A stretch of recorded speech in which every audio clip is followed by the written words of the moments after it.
Olá, seja bem-vindo ao nosso programa Interação em Pauta. Hoje nós vamos falar de um assunto muito importante, um assunto atual, que é a questão da violência, a questão da fraternidade e principalmente a superação. E para falar a respeito desse assunto está aqui conosco os nossos convidados, Babalorixá Francisco de Oxum, vice-presidente do IMAG Instituto Mahatma Gandhi e vice-presidente do Departamento Interreligioso do PTB. Seja bem-vindo. Pai Francisco, posso chamar assim? Fica à vontade, Celso. Boa tarde e é um grande prazer estar aqui nesta grande entrevista, porque o tema me instiga muito, me dá muita satisfação. E está também conosco o Padre Oswaldo Gerolim Filho, que ele é sacerdote católico, presidente do portal católico.org.br e vigário paroquial da Paróquia Imaculada Conceição, lá no Jardim Suzana, não é isso, padre? Seja bem-vindo. Exatamente, Diocese Santo Amaro, ali em Interlagos, aqui no lugar bonito, Guarapiranga. Obrigado, Celso, pelo convite. Um abraço a todos. E vamos começar o nosso tema, a pergunta passando direto para o senhor, Padre Oswaldo. A campanha da fraternidade traz como tema justamente a superação da violência e traz como um lema que vós sois todos irmãos, que é um texto da Bíblia que está lá em Mateus 23, no versículo 8. Partindo em cima desta questão, a proposta que chega da campanha da fraternidade em um momento em que nós estamos passando por muita violência. Nós queremos saber o seguinte: por que a Igreja Católica fez essa opção por esse tema? É só interessante lembrar que nós temos praticamente 50 anos de campanha da fraternidade, né? Então, quando a gente tem um tema como esse, vem sempre a palavra fraternidade e superação da violência. Começou em 62, mas não é novidade esse tema. Em 83 nós já tivemos fraternidade e violência. Tá. Só que agora os bispos, eu acho que movido realmente pelo Espírito Santo, a gente está vendo extrema necessidade que a sociedade pare, não só a igreja, mas que todos nós possamos conversar um pouquinho. Nós estamos vivendo aí debaixo agora de intervenção, nós estamos vendo uma situação incrível, né? Que a gente está vendo. Por exemplo, rapidamente, nós ficamos escandalizados esses dias agora que 400, 500 pessoas morreram na Síria, nessa guerra. Certo. No Brasil morre 60 mil por ano nessa guerra. Então é extremamente apropriado que a igreja promova esse debate interna, mas também faça chegar a todos os meios de comunicação. O senhor está falando dessa questão em relação à Síria. No Brasil, o número é muito mais assustador. Se lá nós nos escandalizamos pelas notícias de 500 pessoas que morreram, muitas crianças, no Brasil a gente já não se escandaliza mais quando morrem 60 mil por ano. E dentro dessa questão da mortalidade, nós temos uma questão também, viu, Pai Francisco, que é o mapeamento. Nos mostra, em 2016, inclusive, saiu uma reportagem, uma pesquisa sobre isso, que morrem mais negros do que pessoas brancas. Como que o senhor vê isso? Existe uma cultura de morte ou de homicídios com a pessoa negra? Celso, primeiro parabenizar aqui meu irmão, um prazer, e dizer que a CNBB, com esse tema, abrange, porque a CNBB, falando, dizendo que está preocupada, é muito mais óbvio do que um pai de santo dizer que está preocupado. Então, quero parabenizar a todos os bispos do Brasil por este encarte desta colocação. Celso, a população negra é a mais castigada por duas questões. Primeiro, uma mulher e um homem negro, hoje está bem diminuído, coloca no mundo de 5 a 10 filhos. Principalmente se a gente vier do norte e do nordeste, como eu venho, e vejo aquilo tudo na Bahia, apesar de eu ser da capital, no interior. As mulheres colocam no mundo muitos filhos. E não pode fazer uma diminuição ou qualquer coisa do lema, porque aí já diz, não, está sendo contra. Ela não tem liberdade de dizer, eu só quero ter 3.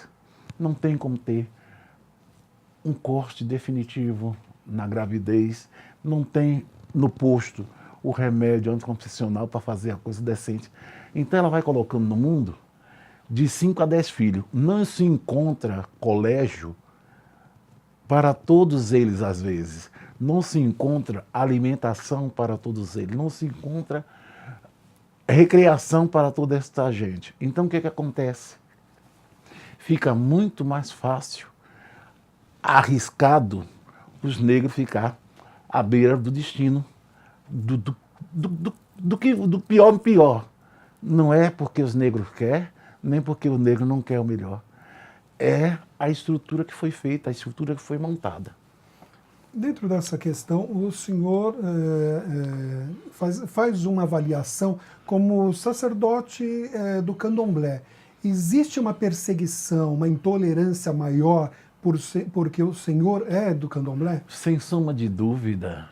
Sem sombra de dúvida, porque a nossa cultura é oriunda de África.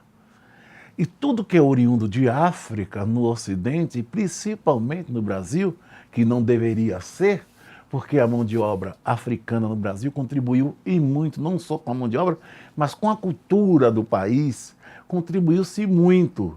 Então, ter hoje esta inserção do homem negro, de candomblé, em uma entrevista como essa, é motivo de júbilo, porque nós precisamos ter voz, nós precisamos dizer que nós estamos aqui. O africano não pode se calar. Se o povo africano se cala, no sentido cultural, no sentido religioso, ora, por que dizer que o africano é adorador do diabo? Nós não conhecemos, nós conhecemos Oxalá, nós conhecemos Ogum, nós conhecemos Oxum, nós conhecemos Xangô. E nós vamos ter que continuar cultuando isso porque está na nossa essência. Padre, essa questão da campanha da fraternidade que traz o lema Somos Todos Irmãos.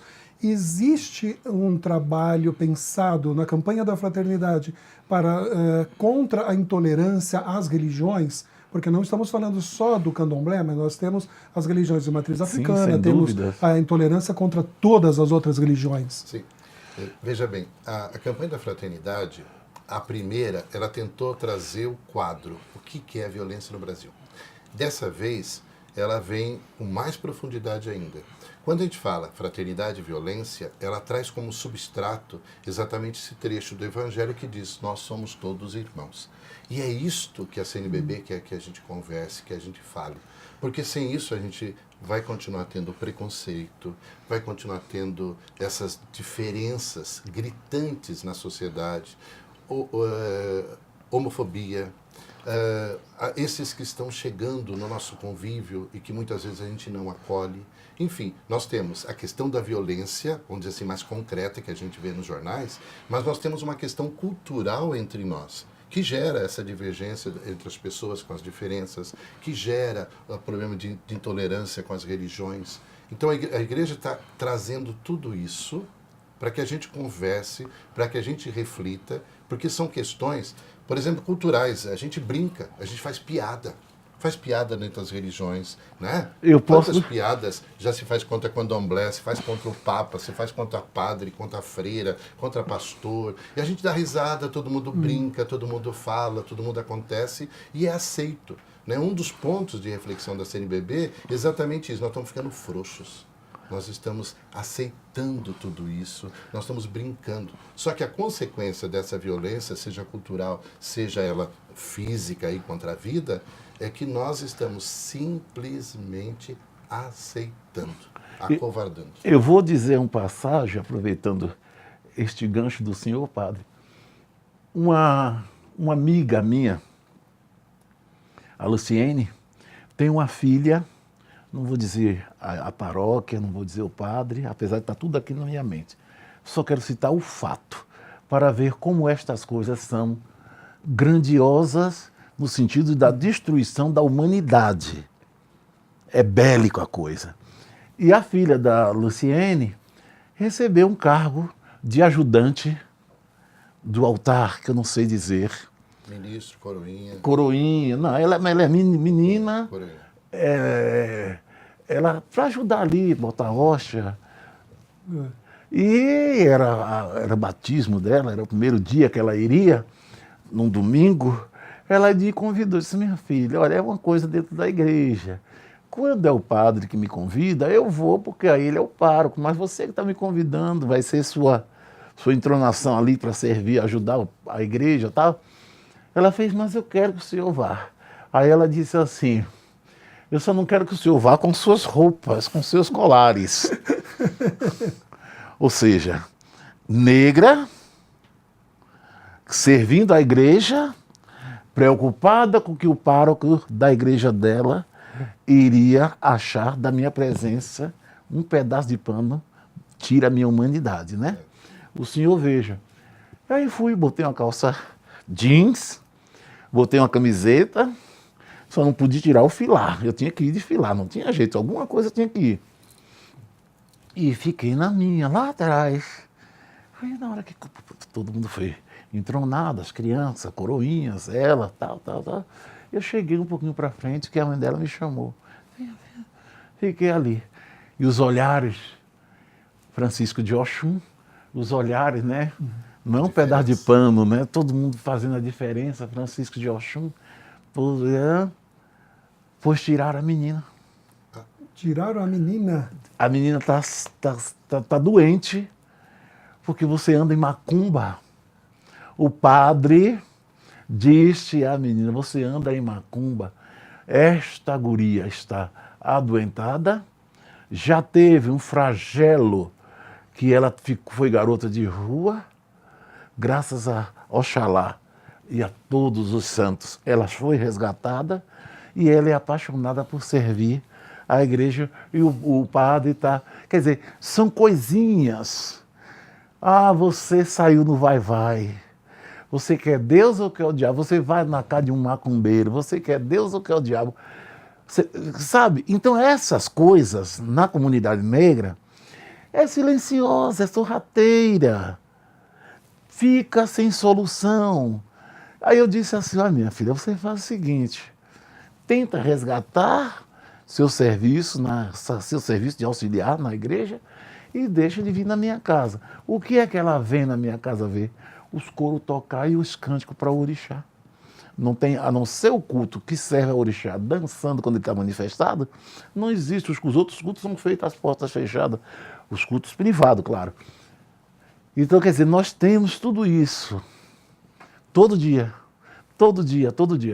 Nós não precisamos, Celso, nós não precisamos de sermos coitadinhos, porque nós não somos. Nós estamos querendo ser inseridos na sociedade como somos.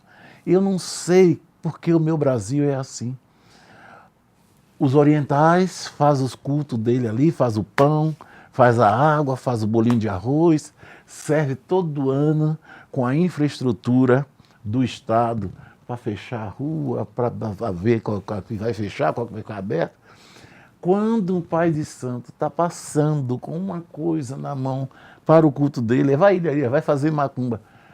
Outra coisa que também é preciso que seja dito, está lá tudo dizendo que ali é um templo de candomblé.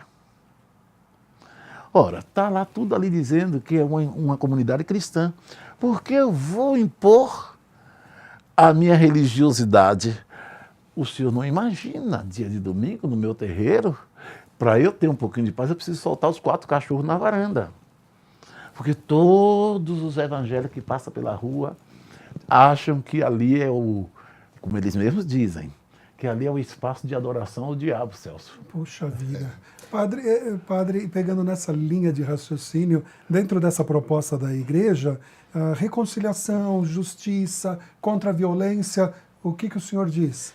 Veja bem, eu acho que aqui existe um fato bastante concreto, né? O que me fez lembrar também o cardeal Dom Orani, no Rio de Janeiro, né? Quando uma menina do candomblé foi apedrejada, né, por populares, e que ele esteve presente, ele foi até o terreiro, ele foi conversar, se reuniram, rezaram juntos e assumindo, nós temos diferenças, mas as diferenças podem nos enriquecer, né? E eu acredito que a campanha da fraternidade, ela traz a Bíblia como luz. Somos todos irmãos. Somos diferentes, cores diferentes, crenças diferentes, comportamentos diferentes, ideologias diferentes, ideias diferentes, e nós precisamos aprender. Porque talvez uma das questões mais violentas que no Brasil está aí debaixo subterrâneo é a intolerância religiosa e o preconceito. né? Então, eu acho que é exatamente isso. E a campanha tem a coragem, o próprio documento apresenta isso, que a campanha não é para os outros. A campanha ela começa dentro da nossa própria casa, dentro da própria igreja, com os nossos. Porque existe diferença entre nós, existe coisas entre nós, comentários, fofocas, discriminação, existe tudo isso. Então a campanha da fraternidade, ela nunca é para os outros, ela começa dentro de casa, para que os padres reflitam, para que os bispos reflitam, para que os nossos batizados reflitam, para que as nossas celebrações falem sobre isso, para que os nossos grupos se encontrem, que as pastorais façam. Eu acho que isso é interessantíssimo, isso são fatos concretos, para que a gente possa buscar, refletir, pedir perdão quando necessário, reconciliar quando necessário, né? Colocar o bálsamo na ferida quando necessário. Eu acho que essa é a proposta cristã e a proposta de toda a religião, né? Respeitar a vida, respeitar o próximo, amar, estarmos juntos, sermos verdadeiramente seres humanos, cidadãos e irmãos. Pai Francisco, a questão das políticas públicas, não existe uma campanha fortemente contra as drogas. Essa é uma questão que é violenta e que tem trazido sérias consequências. Como que o senhor vê essa questão dentro da comunidade em que o senhor habita, em que o senhor trabalha? Você veja, Celso e meu irmão, o que é que se pode fazer no bojo da comunidade negra, que se chamam favela ou comunidades pobres. O que é que a gente pode dizer a uma criança de 13 a 20 anos de idade? Não faça uso, porque isso não é bom para o seu futuro. Ora, se nós estamos vendo professores e professoras acuadas dentro das salas de aula, dentro desta comunidade e de uma forma geral, não sobra espaço, Celso, não sobra espaço e nós não temos mão de obras essencializada para levarmos uma palavra. Eu vou citar um exemplo. Eu quis fazer uma sociedade para levar a palavra dos orixás em presídio. O único espaço que eu consegui abrir foi na Fundação Casa e que de vez em quando, eu dou até graças ao Oxalá, que de vez em quando eles me chamam para fazer uma amostra para essas crianças que estão lá internadas, para esses adolescentes que estão lá internados. Mas o candomblé não é tido como religião, ela não pode entrar. O bispo entra, o cardeal entra, o evangélico entra, mas o candomblé não. É vedado ao candomblé o direito de fazer qualquer obra social. É vedado ao candomblé fazer qualquer obra associada. E quando alguém do candomblé quer participar de algum conselho, seja ele Conselho Municipal de Cultura, Conselho Municipal de Educação, Conselho Social do Estado, quando a pessoa é de candomblé, aquilo é colocado como se fosse lixo debaixo do tapete. Moral da história, Celso, só nos resta nossos terreiros, e que estão sendo hoje apedrejados e incendiados.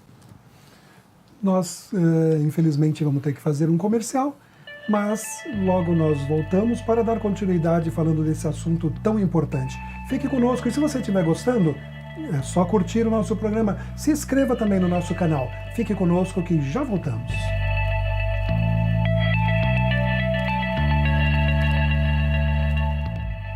Se você está gostando desse programa, se inscreva em nosso canal e mande suas críticas e sugestões de pauta para nós, através do Twitter, @InteraçãoPTB. E não deixe de curtir.